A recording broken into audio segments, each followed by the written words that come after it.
Now, in the past 2 weeks, oil and gasoline have stabilized, but the agricultural commodity market has taken off. And just today, orange juice hit an all-time high. Also, cocoa hit an all-time high. Sugar has hit multi-year highs.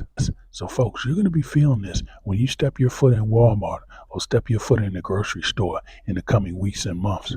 And if these agricultural commodity prices are where they are now, imagine where they may be when the price of oil and gasoline spike. So silently, inflation continues its grip on everyday Americans. It looks like ATM fees are hitting new highs, and this is a story from CNBC.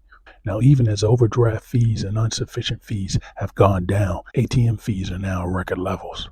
And here's another story of increasing inflation. FedEx to hike express ground shipping rates by almost 6% in 2024. And that comes on the news of yesterday's Amazon news of non-Prime members having to spend $35 or more in order to get free shipping. So everywhere you turn, fees, surcharges, and the cost of service is going up, and it seems to be no end in sight. Now, India landed a spacecraft on the southern pole of the moon, and that's great. I applaud the space community. But I remember there was a time when when America was at the forefront of space in space technology. And it seems like we're losing ground on innovation here in America. Even if you look around at hospitals, you look at engineering firms, the people who have the skills are people who came from overseas. And they're not necessarily people who were born here. And what does that mean for America going forward? If we're not educating the people here in the country, if we're spending hundreds of billions of dollars building bombs and not putting that money back into this economy to educate our people, we're basically handing America over to other countries. And I can't emphasize enough that the American people are being neglected. American people are being ignored with education, with infrastructure, the lack of infrastructure.